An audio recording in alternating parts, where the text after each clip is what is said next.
Welcome back to Network Africa.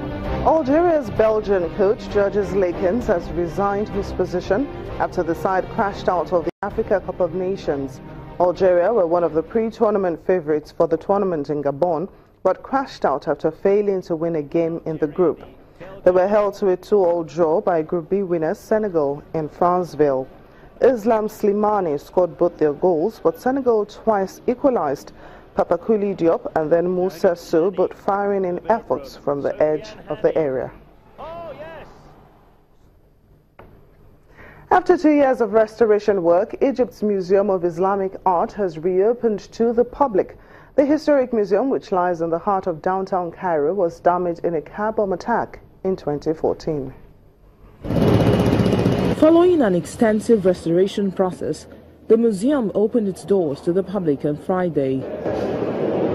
Egypt's tourism industry, a crucial source of hard currency, has struggled to rebound since a mass uprising in 2011. Former Antiquities Minister Mamdou Al-Damati says the museum's reopening shows that Egypt will not be defeated in the face of attacks by militant groups. We are thankful to God for this impressive opening. This great opening of the most significant museum of Islamic artifacts in the world. The Islamic Museum of Art is one of the unique museums containing 100,000 Islamic artifacts from various Islamic eras and also from various locations, from Iran to Al-Andalus.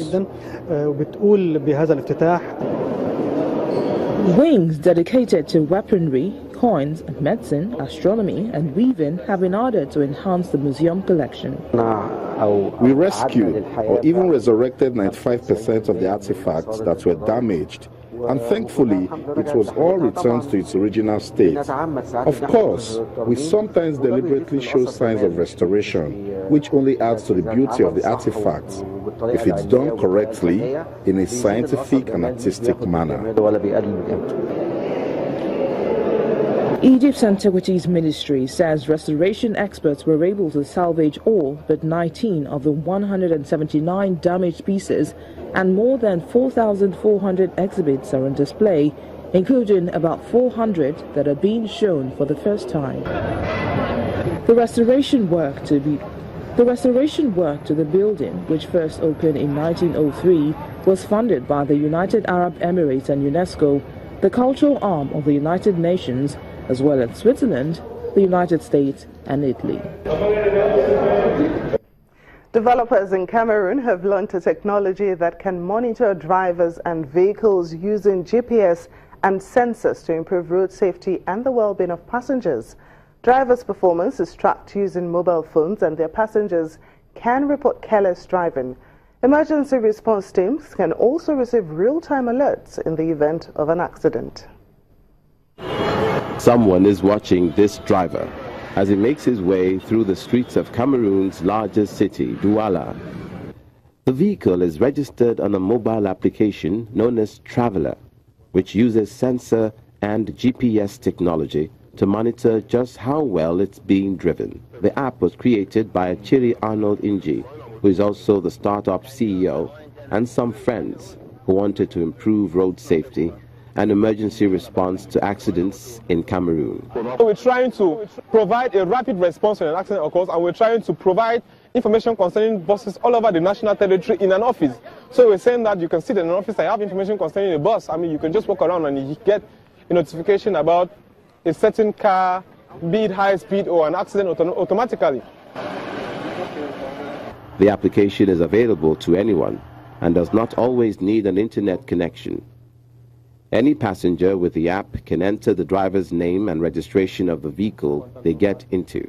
Companies or individuals running buses, taxis or trucks have shown a lot of interest in the app, which also logs information about speed, location, and cases of overcrowding in the bus or taxis as reported by passengers. The app also automatically alerts emergency services, hospitals, as well as the families of the passengers if an accident occurs. The first thing is the absence of the infrastructure. When we started, we were hoping that by September 2016, we would have integrated the contact information of all hospitals. But because the government is not supportive enough, we've not been able to get this contact, so we have to move from one hospital to another all over the national territory. You know what that means for a startup? I mean, we basically struggling to survive, and you expect us to pay transport fare to go to Yaoundé, seek authorization, go to a hospital, request if they can give us their number so that we can notify them if there's an emergency.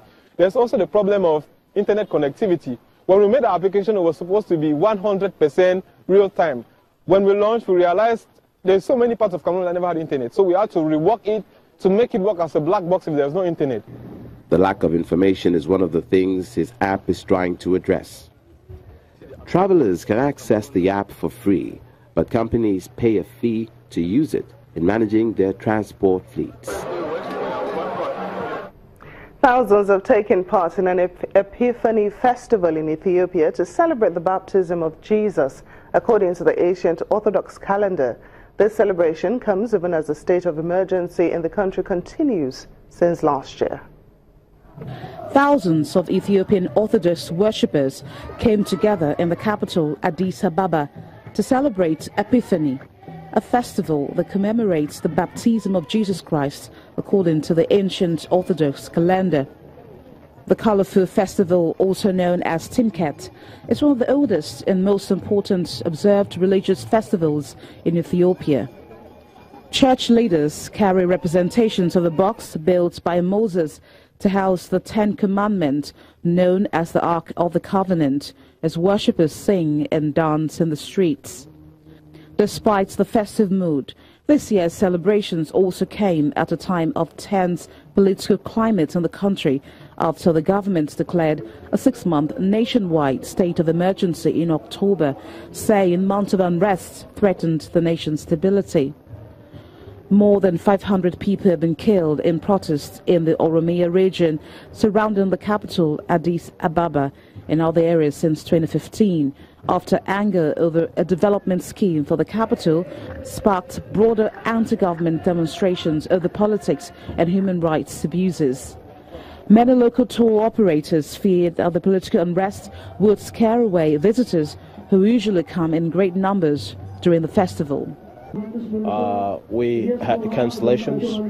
Most of our clients cancelled because of the rumors, but now, especially here on January, the number is getting better and bigger, and I hope for the coming season we'll have enough clients to come to Ethiopia. Amongst the measures included in the state of emergency was that diplomats were restricted from traveling beyond a 40-kilometer radius of the capital. Some of the tourists who attended Epiphany this year say they were undeterred by the political situation. I've visited mainly the south and the middle of the country.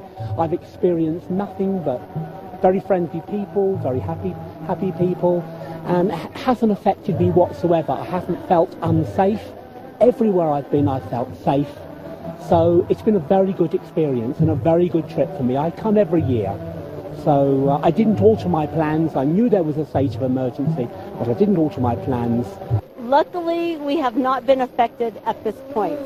Our bird guide, who is with us, we ran into another group from his same company, and they were affected. They were not able to go to a couple of areas, but luckily we have been okay.